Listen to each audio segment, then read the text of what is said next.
আসসালামু আলাইকুম সম্মানিত মৎস্যচাষী ভাই বন্ধুরা, আশা করি সকলে ভালো আছেন। বরাবর আপনাদের মাঝে যে কোনো পোনা নিয়ে আসি, এবার আপনাদের মাঝে আমি নিয়ে আসলাম অরিজিনাল গুলশা মাছের পোনাগুলো।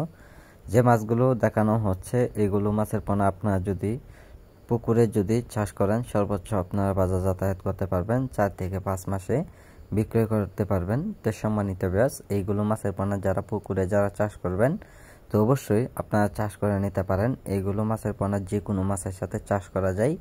আর এইগুলো মাছের পোনার জন্য খাদ্য পরিমাণ অবশ্যই আপনার পুকুরে নিয়ম মতো অবশ্যই দিতে হবে। খাদ্যের প্রয়োজনে কিন্তু মাছগুলো পুকুরে খুবই দ্রুত বড় হয়। তাই সম্মানিত ব্যাস, এইগুলো মাছের একটা সাইজ অনুযায়ী আপনার লক্ষ্য করে দেখতেই পাচ্ছেন যেন আপনার 2 থেকে 2.5 ইঞ্চি সাইজের পোনাগুলো রয়েছেন। তা আমরা সারা বাংলাদেশ জুড়ে ছোট সাইজের পোনাগুলো অথবা বড় সাইজের পোনাগুলো হোম ডেলিভারি দিয়ে থাকি পিস হিসাবে। আর এইগুলো মাছের পোনা আপনারা গ্রেডিং করে মাছগুলো আমরা ছোট সাইজের পোনাগুলো অথবা বড় সাইজের পোনাগুলো ডেলিভারি দিয়ে থাকি। সম্মানিত ব্যাস, যারা বড় সাইজের পোনাগুলো সংগ্রহ করতে চান অথবা ছোট সাইজের পোনাগুলো সংগ্রহ করতে চান তো অবশ্যই আমাদের সাথে যোগাযোগ করুন। আমাদের যোগাযোগের ঠিকানা হচ্ছে ময়মনসিংহ 30 সাল। যে কোনো মাছের পোনা পাওয়া যায়।